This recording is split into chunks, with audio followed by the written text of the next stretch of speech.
الحمد لله رب العالمين والعاقبة للمتقين والصلاة والسلام على سيد المرسلين أما بعد قال الله تبارك وتعالى في كلامه المجيد أعوذ بالله من الشيطان الرجيم بسم الله الرحمن الرحيم إن عدة الشهور عند الله 12 شهرا في كتاب الله يوم خلق السماوات والأرض منها 4 حرم ذلك الدين القيم فلا تظلموا فيهن أنفسكم صدق الله العظيم۔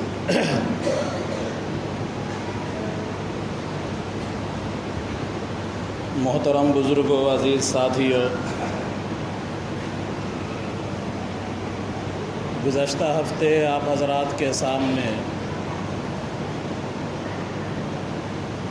سیدنا امام حسین رضی اللہ عنہ کے تعلق سے بات آئی تھی،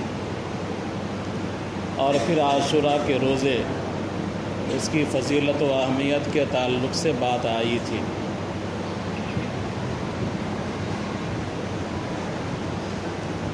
ایمان والوں کی شان تو یہ ہے کہ جب اس کے سامنے قرآن و حدیث سے بات کی جائے، دین کی بات بتائی جائے، تو ان کی شان یہ ہے کہ اس کو مانیں اور اس پر عمل کریں۔ یہ انتہائی بے غیرتی کی دلیل ہے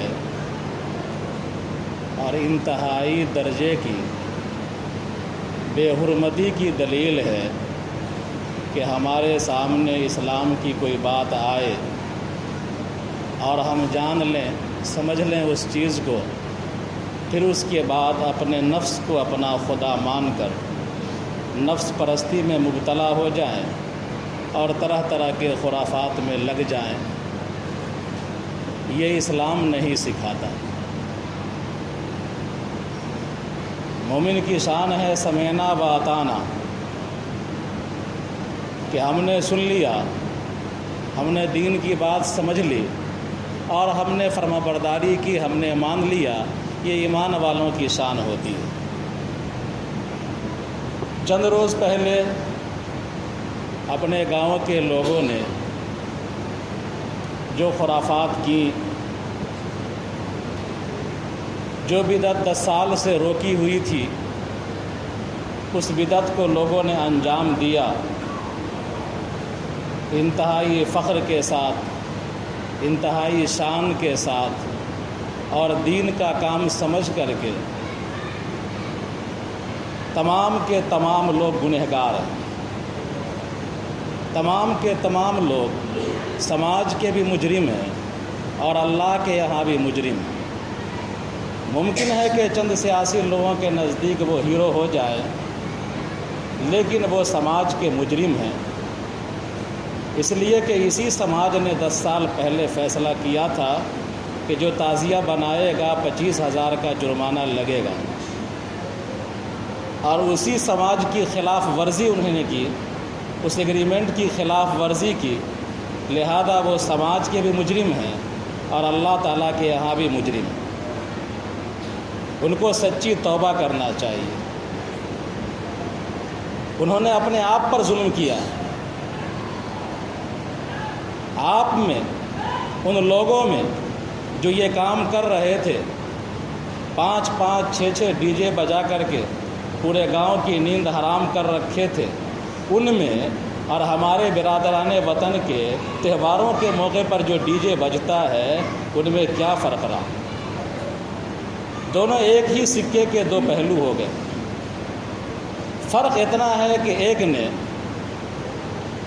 امام حسین کا نام لیا اور دوسرے نے اپنے دیوی دیوتاؤں کی جے جیکار کی، لیکن دونوں کا عمل برابر ہے۔ اگر زیادہ بہادری کا جوہر دکھانا تھا، لاٹھی تو کھیلنے آتی ہوتی نہیں، اگر زیادہ بہادری کا جوہر دکھانا تھا اور زیادہ خون جوش مار رہا تھا، اندر سے پھٹنے والا تھا، تو چند دن پہلے سرکار کی یوجنا نکلی ہے اگنی پت اسکیم، 4 سال کے لیے فوجی بحالی کی جو اسکیم نکلی ہے تو ان کو اس میں حصہ لینا چاہیے، ان میں بھرتی ہو جانا چاہیے، فارم بھرنا چاہیے، سرکاری نوکری بھی مل جاتی، 4 سال کے بعد 20-21 لاکھ روپیہ بھی مل جاتا، کم سے کم دنیا کا تو بھلا ہو جاتا۔ لیکن یہ بیجا جوش جس میں آپ نے اپنے مرضی سے دین کا ترکہ لگایا اور تقدس کا رنگ دیا، تو آپ کا یہ بیجا جوش و خروش یہ آپ کے لیے گناہ کا باعث بنا۔ اللہ تعالیٰ سے معافی مانگنا چاہیے ان لوگوں کو جن لوگوں نے لائسنس دلوایا، لائسنس کے کاغذ پر دستخط کیا، جن لوگوں نے اکھاڑے بنائے، جن لوگوں نے ڈی جے لایا، ڈی جے میں چندہ دیا، بھیڑ لگایا، بھیڑ کی زینت بنے، سب کو اللہ کے حضور معافی مانگنا چاہیے۔ سب خدا کے نزدیک مجرم ہیں۔ اللہ تعالیٰ نے بڑی اچھی بات کہی ہے اشہر حرم کی کا جب تذکرہ کیا ہے کہ اللہ تعالیٰ نے 12 مہینے بنائے ہیں اور 12 مہینے میں 4 مہینہ اور یہ اشہر حرم کا ہے، حرمت والا مہینہ ہے، عزت والا مہینہ ہے۔ اس مہینے میں اللہ کی خوب تعظیم کی جائے، اللہ کی خوب عبادت کی جائے۔ اس میں آگے فرمایا ہے لا تظلموا فیہن انفسکم، کہ تم لوگ ان مہینوں میں اپنے آپ پر ظلم مت کرو، تم لوگ ان مہینوں میں اپنے آپ پر ظلم مت کرو۔ تو جو لوگ یہ کام کر رہے تھے وہ اپنے آپ پر ظلم کر رہے تھے، وہ اپنے آپ پر یقیناً ظلم کر رہے تھے۔ ان کو ہر حال میں اللہ سے توبہ کرنا چاہیے، معافی مانگنا چاہیے۔ بتلا دیا تھا تعزیہ کے تعلق سے تفصیل سے، کئی موقع پر آپ حضرات کے سامنے بات آئی تھی کہ جو شیعہ ہے، جو فرقہ ہے ہم مسلمانوں کے بیچ میں، تو یہ شیعہ اس کی جو جڑیں ہیں وہ یہودیت میں اور مجوسیت میں پیوست ہے۔ یعنی شیعوں کی جو خمیر تیار ہوئی ہے وہ یہودیت سے اور مجوسیت سے، یعنی روم کے علاقے سے بھی اور پورب کسرا کے ایران کے علاقے سے بھی جو خمیر تیار ہوئی ہے وہ شیعہ۔ ان کا اسلام پولیٹیکل اسلام، ان کا اسلام جو تھا شیعوں کا وہ سیاسی مقاصد کے لیے انہوں نے اسلام کا چولا اوڑھا تھا، لیکن حقیقت کے اندر وہ یہودیت زدہ تھے یا مجوسیت زدہ تھے۔ کچھ تھیوریاں یہودیوں کی تھی، کچھ مجوسیوں کی تھی۔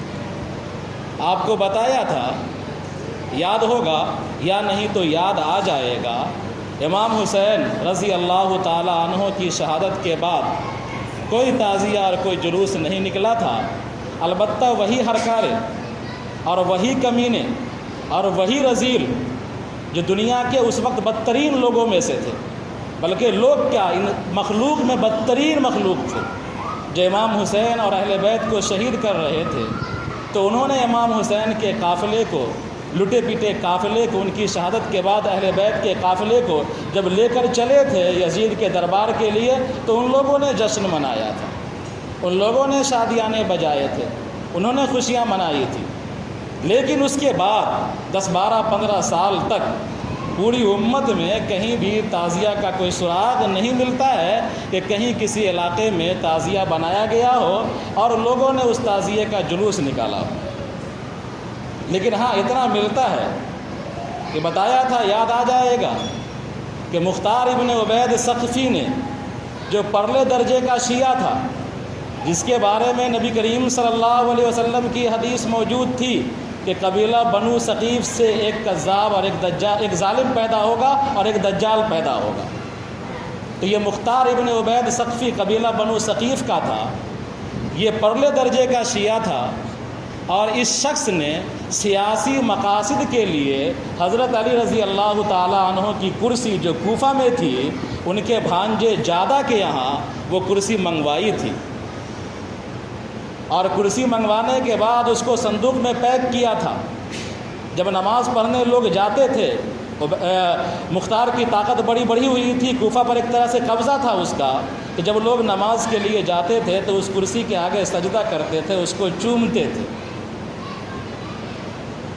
حضرت عبداللہ ابن زبیر رضی اللہ تعالی عنہ کے زمانے میں جب وہ مکہ کے والی اور حاکم تھے، تو اس زمانے میں مختار ابن عبید سے لڑائی ہوئی اور عبداللہ ابن زبیر کے بھائی مصعب ابن زبیر رضی اللہ تعالی عنہ نے اس ملعون کو کیفر کردار تک پہنچایا، جہنم واصل کیا، یعنی اس کو قتل کر دیا گیا اور اس کے دونوں ہاتھوں کو کوفہ کے جامع مسجد کے سامنے لٹکا دیا گیا، اور جو کئی دنوں تک سوکھتا رہا۔ اس نے نبوت کا بھی دعویٰ کیا تھا، اور وہ کرسی کو دلیل میں پیش کرتا تھا کہ یہ جو حضرت علی کی کرسی ہے یہ بنی اسرائیل کے تابوت سکینہ کی طرح ہے کہ اللہ تعالیٰ نے بنی اسرائیل کو تابوت سکینہ دیا تھا کہ بنی اسرائیل جب جنگ کے لیے جاتے تھے تو اس تابوت کو آگے آگے رکھتے تھے، اور پیچھے پیچھے فوج ہوتی تھی، لٹھیالے ہوتے تھے، لاٹھی چلانے والے، گراسا چلانے والے، کٹاسا چلانے والے، تلوار چلانے والے ہوتے تھے، اور ان کا نظریہ تھا کہ اس تابوت کی برکت سے ہم کو فتح ملے گی۔ تو مختار نے یہی نظریہ دیا شیعوں کو کہ یہ حضرت علی کی کرسی ہے، تابوت سکینہ کی طرح ہے، اور جب بھی تم جاؤ گے اور سنیوں پر حملہ کرنے کے لیے یا دیگر لوگوں پر حملہ کرنے کے لیے تو اس کرسی کو آگے آگے رکھو گے، تم کو فتح ملے گی۔ مختار مارا گیا اور اس کے ہاتھ کو سکھا دیا گیا، چیل کوے نے کھایا اس کو۔ وہ تو مر گیا لیکن اس کے نظریات رہے، لیکن پھر بھی ابھی اس کرسی کو جو تعزیہ کے نیچے کا حصہ ہوتا ہے سجایا وجایا نہیں گیا۔ 350 سال کا عرصہ گزر گیا، پورے قوم میں، پوری دنیا میں جہاں بھی مسلمان بستے تھے کہیں کوئی تعزیہ اور عالم علم نہیں تھا، کوئی جلوس روس نہیں نکلتا تھا۔ لیکن 365 ہجری میں معز الدولہ دیلمی یہ بغداد کا والی بنا اور حاکم بنا، اور یہ بھی انتہائی درجے کا شیعہ تھا۔ اس کا عقیدہ تھا کہ نعوذ باللہ حضرت علی خدا ہے۔ آج بھی سیریا جو ہے، سیریا تو سیریا کی جو حکومت جس کے سپرد ہے بشار، ان لوگوں کا نظریہ یہی ہے کہ حضرت علی خدا ہے۔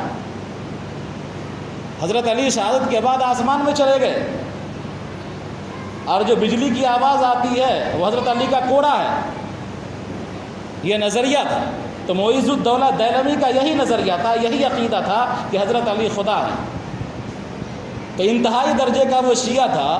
اس نے پہلی مرتبہ 10 محرم الحرام عاشورہ کے دن بغداد میں سرکاری چھٹی کا اعلان کیا اور کہا کہ لوگ جلوس نکالیں، لوگ ماتم کریں، لوگ تعزیہ کی نقل کریں، تعزیہ بنائیں۔ چنانچہ کچھ دن چلا بغداد میں، جب تک اس کی طاقت رہی چلا۔ اس کے بعد مصر میں معز الدین نامی ایک شخص تھا جو فاطمی تھا، یہ بھی انتہائی درجے کا شیعہ تھا، انتہائی درجے کا۔ اور فاطمی وہی لوگ ہیں، فاطمیوں کی حکومت رہی ہے بہت دنوں تک مصر کے علاقے میں، افریقہ کے علاقے میں۔ یہ وہی لوگ ہیں جنہوں نے خانہ کعبہ کی حرمت کو پامال کیا تھا اور خانہ کعبہ پر چڑھائی کی تھی، اور حجر اسود کو 40 دن تک کے لیے اپنے پاس چرا کر کے لے گئے تھے، چھین کر کے، لوٹ کر کے۔ اور خانہ کعبہ پر ایک دور ایسا آیا کہ 40 دن تک خانہ کعبہ بغیر حجر اسود کے رہا۔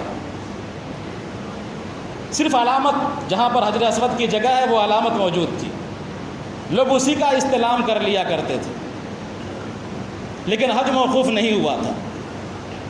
تو یہ فاطمی کی جو حکومت ہوئی، اس کا جو شخص تھا معز الدین، تو اس نے معز الدولہ کے بعد مصر میں عاشورہ کے دن چھٹی کا اعلان کروایا، اور اس کے بعد اس نے تعزیے کی شکل دی، اور وہ جو تابوت کا نظریہ چل رہا تھا جو تخت کی شکل بن گیا، اور اس کے بعد اس کو کربلا کے گنبد کی شکل اتاری گئی، اور پھر مصر میں سرکاری چھٹی عاشورہ کے دن، اور پھر اس طرح کا جلوس جو عزاداری کے نام سے مشہور ہوا وہ چلنے لگا۔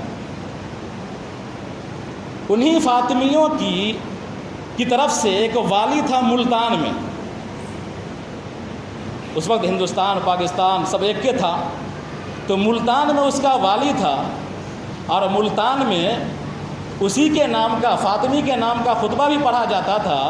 تو جب فاطمیوں نے مصر میں یہ کام کیا تو ملتان میں جو اس کا والی اور حاکم تھا تو اس نے بھی ملتان میں یہ عمل شروع کر دیا، پھر یہ چلتا رہا، لیکن ابھی اس کو کلی طور پر پورے بر صغیر میں فروغ نہیں ہوا تھا، جزوی طور پر لوگ کر رہے تھے۔ اس کے بعد تیمور کا دور آیا، اور تیمور آپ جانتے ہیں مغلیہ سلطنت کے بانیوں میں سے ایک طرح سے، اور تیمور کی تربیت کس نے کی؟ چغتائی نے کی تھی. اور چغتائی کون تھا؟ چنگیز خان کا بیٹا تھا. اور تیمور لنگڑا تھا، ایک ہاتھ سے اپاہج تھا. اور یہی شخص ہے جس نے 4000 مسلمانوں کو زندہ دفن کیا تھا تیمور نے. اور تیمور بھی غالی درجے کا شیعہ تھا. اور انتہائی غالی اتنا تھا کہ یہ ہر سال کربلا جاتا تھا زیارت کرنے کے لیے، لیکن ایک موقع پر یہ بیمار پڑا اور نہیں جا سکا کربلا. تو چاپلوسوں کی کمی نہیں ہوتی ہے، جس طرح آج کے دور میں جو حکومت میں ہیں ان کے چاپلوس ہر جگہ موجود ہیں. تو تیمور جب نہیں جا سکا وہاں، تو تیمور کو خوش کرنے کے لیے لوگوں نے اسی تعزیے کی شکل دی، کربلا کی شبیہ اتاری، گنبد کی شبیہ اتاری اور تیمور کے سامنے رکھ دیا. تیمور اس کو دیکھ کر بڑا خوش ہوا اور اس کو تقدس کی نگاہ سے دیکھا. تقدس کا پردہ اس پر ڈال دیا گیا ایک طرح سے. اور تیمور چونکہ بادشاہ تھا، بلا شرکت غیر حکومت کرتا تھا، اور تیمور کی دیکھا دیکھی نوابوں نے، راجواروں نے، عام طور پر اس وقت شیعہ تھے، یہاں سے لے کر ایران تک پورا شیعی بیلٹ تھا. تو تیمور کے اس عمل کو مقبولیت حاصل ہو گئی اور لوگ عاشورہ کے دن تعزیہ کا جلوس نکالنے لگے. تو اب بتاؤ، تم لوگوں نے جو تعزیہ بنایا، اس گاؤں کے لوگوں نے جو بنایا تعزیہ، اس نے کس کی نقالی کی؟ مختار ابن عبید کی نقالی کی، جو انتہائی درجے کا شیعہ اور نبوت کا مدعی تھا، دعویٰ کرتا تھا نبوت کا، جس کے بارے میں حضور نے کہا کہ دجال ہے. تو دجال کی پیروی کی. معیز الدولہ، جس کا عقیدہ تھا کہ حضرت علی خدا ہے، نعوذ باللہ، اس معیز الدولہ پرلے درجے کے شیعہ کی پیروی کی. معیز الدین جو فاطمی تھا، پرلے درجے کا شیعہ، اس کی پیروی کی. تیمور جس نے 4000 مسلمانوں کو زندہ دفن کیا، اس کی پیروی کی. اس کو امام حسین سے کیا لینا دینا ہے تمہارے تعزیے کو؟ لہذا خدا کے واسطے آئندہ احتیاط کیجئے. جو کر لیا ہے توبہ کیجئے، اللہ کے حضور توبہ کیجئے، سچی توبہ کیجئے، اللہ آپ کے گناہوں کو معاف فرمائے. یہ تو ایک بات تھی جو ذہن میں آئی، کہہ دی گئی. چند دنوں کے بعد ہم لوگ آزادی کا 75واں سالگرہ منائیں گے انشاءاللہ. اور آپ جانتے ہیں کہ مسلمانوں کا نظریہ، مسلمانوں نے دنیا کو یہ نظریہ دیا ہے کہ ہر انسان ماں کے پیٹ سے آزاد پیدا ہوا ہے. کسی دوسرے کو حق یہ نہیں ہے کہ اپنے جیسے انسان کو غلام بنائے. اسی طرح کا جملہ حضرت فاروق رضی اللہ تعالی عنہ کی طرف سے جب قاصد گیا تھا ایران، تو اس قاصد میں ربی ابن عامر تھے. انہوں نے یہ جملہ کہا تھا ایرانیوں سے کہ ہر انسان ماں کے پیٹ سے آزاد پیدا ہوا ہے، لہذا کسی دوسرے انسان کو یہ حق نہیں کہ اس کو غلام بنائے. ہندوستان کے اندر ہماری حکومت تھی اور بڑے شان و شوکت کے ساتھ ہم لوگ حکومت کر رہے تھے، مسلمان حکمراں تھے. پورا اکھنڈ بھارت پر ہماری حکومت تھی. لیکن آتا ہے کبھی سلطنت میں عروج ہوتا ہے، کبھی زوال آتا ہے. اور ابن خلدون کا تو فلسفہ ہی ہے کہ ان الحریم اذا نزل بدولت لا یتفا، کہ جس طرح سلطنت پہ انسانوں پر جوانی آتا ہے، پھر بڑھاپا آتا ہے، اور بڑھاپے کے بعد انسان قبر میں چلا جاتا ہے، جوانی لوٹتی نہیں ہے، اسی طرح سلطنتوں پر کبھی بڑھاپا آ جاتا ہے، پھر اس سلطنت کو دفن ہونا ہی ہوتا ہے، مٹ جانا ہی ہوتا ہے، پھر اس کا اقبال لوٹتا نہیں ہے. تو 600-700 سال تک ہماری حکومت رہی ہندوستان میں، لیکن 17ویں صدی میں ہماری کمزوریوں کا فائدہ اٹھا کر کے باہر کے لوگ ہندوستان آنے لگے، اور دھیرے دھیرے دیکھتے چند دہائیوں کے بعد ہمارا ہندوستان غلامی کی طرف جانے لگا. ہمارے آباء و اجداد نے ہی اس خطرے کو محسوس کیا تھا کہ ہمارا ملک غلامی کی طرف جا رہا ہے. تو سلطان ٹیپو اٹھے، ان کے ابا حیدر علی اٹھے، اور انہوں نے 17ویں صدی کے اختتام پر انگریزوں سے لڑائیاں لڑی. راکٹ ایجاد کیا گیا. ٹیپو سلطان راکٹ کا موجد ہے. راکٹ ایجاد کیا گیا، بندوقوں کا استعمال ہوا، بارود کا استعمال ہوا.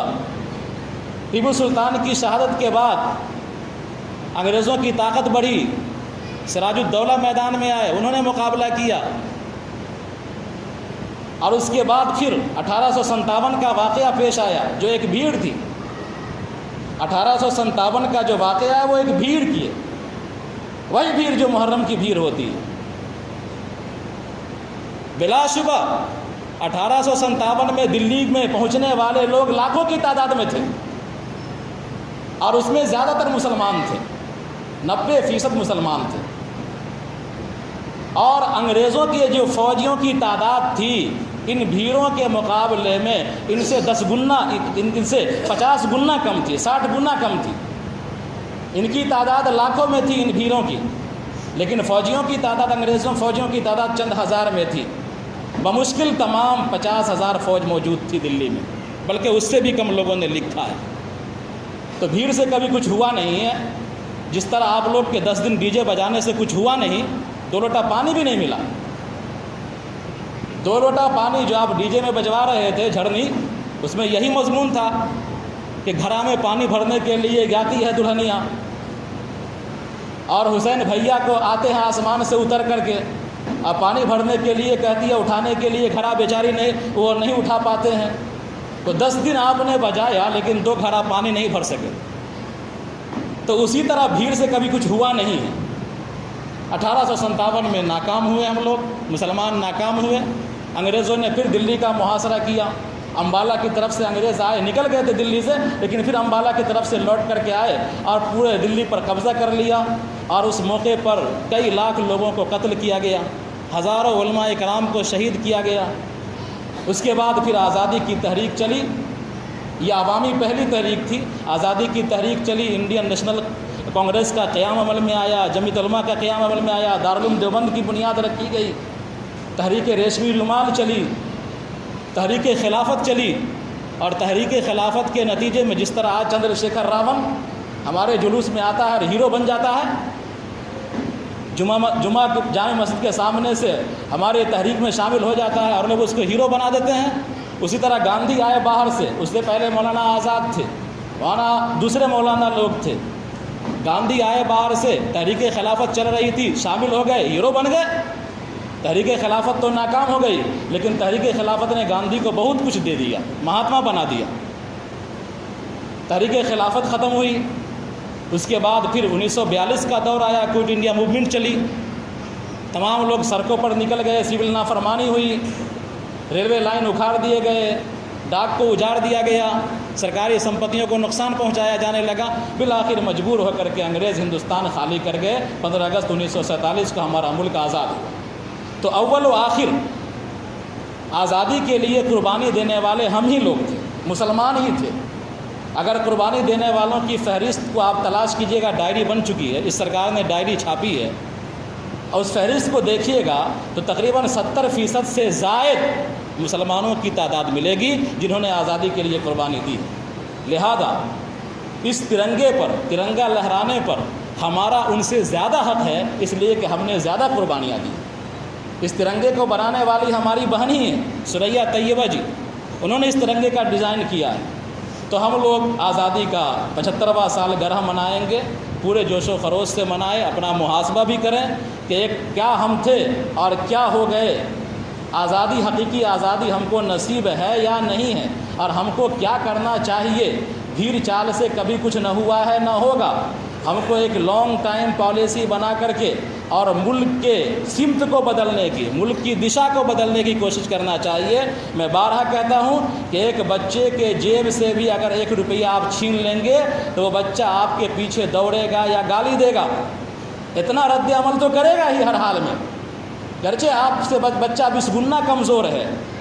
اور ہماری اتنی بڑی سلطنت چھن گئی، یہاں سے لے کر کے بنگال سے لے کر افغانستان تک اتنی بڑی سلطنت ہماری چھن گئی، غیروں کے ہاتھ میں چلی گئی اور آج تک ہمارے ہاتھ میں واپس نہیں آئی ہے۔ کیا کبھی سوچا ہم نے؟